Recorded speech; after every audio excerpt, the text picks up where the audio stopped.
What's happening, everybody, and welcome to Wanna Go Fishing.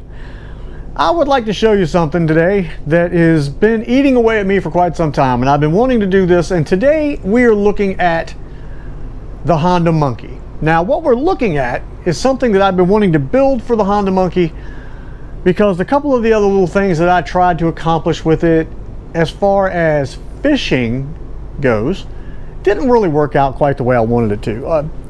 I've been able to do the fishing, taking a backpack and putting my fishing poles on the sides, but it's just not stable. It's not stable enough. Having the poles off the backpack right next to your head, you can hear a lot of whistling and line screaming, and it just wasn't a good well-engineered piece of machinery, which it's not a piece of machinery, but it didn't work out right. That's what I'm really getting at. Now, I used to have on the back of the Monkey, I had, if you remember, I'm going to show you this real quick. I had this guy right here. Now, this is a Pelican box. They're good boxes. They're very tough, but this one's not very big, and this was kind of an experiment. And I was able to put my two little containers of fuel in there if I go long distance or whatever. That was fine, and I could put a couple of tools here and there in it, and then fold my hat up maybe and throw that in there. But that's about all you could do.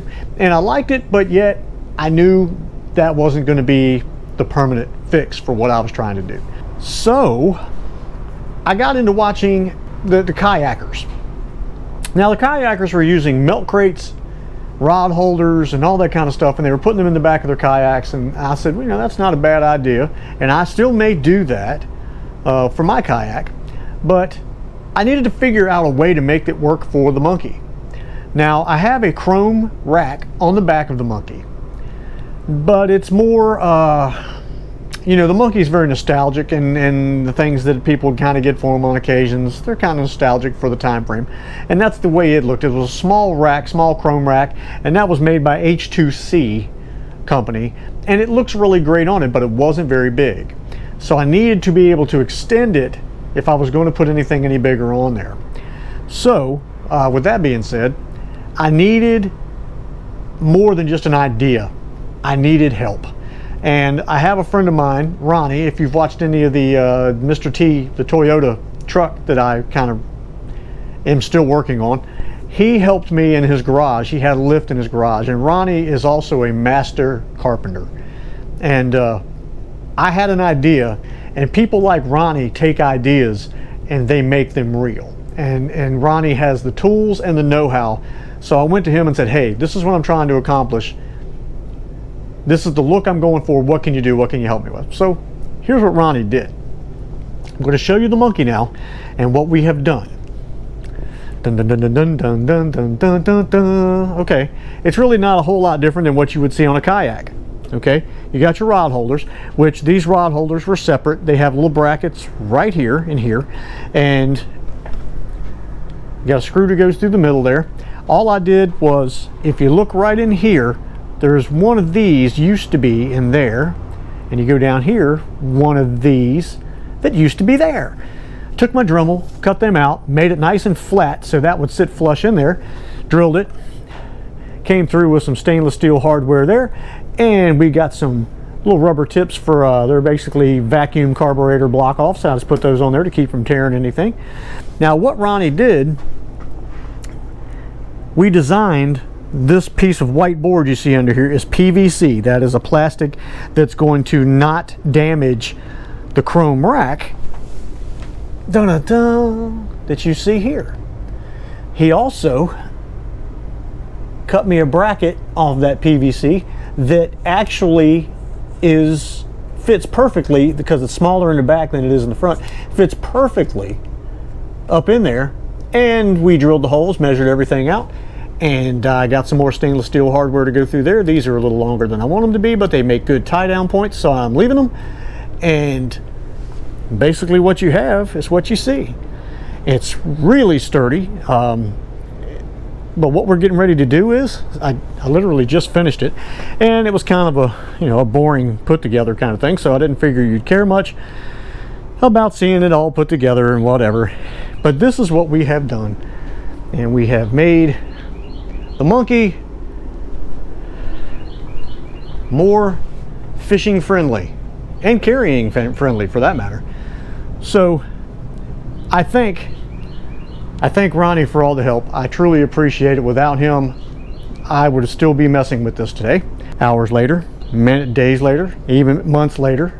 So how about we take this thing out, put a couple of rods in it, put a tackle bag in it, and we just go for a really quick ride and see how everything is going to work out, because we don't know yet. It just looks good sitting there. It has to function, people. It has to have some function. Are you down with the function? Huh? I am, and hopefully we will be. So let's take the old monkey out for a ride. Put a couple rods and reels in it. Tackle bag. See how it works. See you in just a moment.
So what'd y'all think of that? That was pretty cool, wasn't it? Worked out all right. We did have a $40 lesson learned though.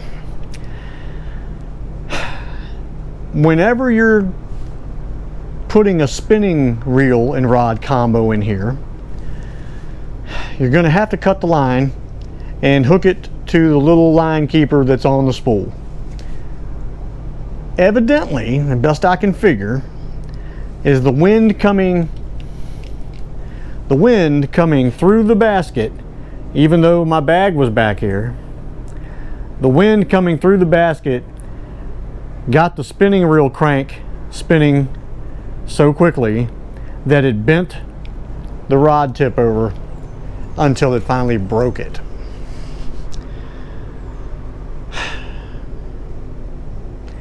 It was a Berkeley Lightning rod. They're one of my favorites, and right now they're actually hard to come by around here. But it was an ultralight setup, and I should have known that was a little bit too much for it. But it would have been fine had I not, left it connected and the reel started to spin and it just bent it over and broke it. But these are lessons learned. If I'm going to do this kind of stuff, what is it? Some milk must be spilt, some eggs must be broken, and some rods must be snapped in two. But eggs and milk are a lot cheaper. Anyway, again, I have to say thank you to Ronnie for helping me put this thing together. I'm not going to take this off. Looks like it's going to stay on there. And, so it, takes away from the aesthetics a little bit and takes away from the nostalgia of the way the bike looks. But, I didn't buy this to be nostalgic. I did buy it because it was nostalgic, but it's a tool, and that's what I need to use it for. So that's going to stay on the back of it unless it has to come off. And I think it's going to do just fine. It carried the tackle bag without a problem. I think I can see maybe a small tent going in the corner, a bigger bag maybe with some camping gear, a couple of fishing rods, and there's other spots on here. I can do the same thing here on all four sides. I could do it all the way around it. I mean, I could break quite literally 6 more rods. I mean, my wife might beat me half to death with the ones that are left. Anyway, though, it did work out, and it's going to work just fine. So be ready. The next video, quite possibly, maybe not the next video, I'm going to be going somewhere here in about a week, and not in Virginia and nowhere I've ever fished before. So you never know what the next video might be. But a very future video will be with the monkey, going fishing, possibly camping, maybe just a day out, do a little cook, kind of a catch and cook kind of thing. Who knows, man? We're getting closer and closer to all of these things that are bouncing around inside of my head. So be scared. Be very scared. I know my family is. Anyway, thank y'all for watching. I hope you enjoyed this. See you next time.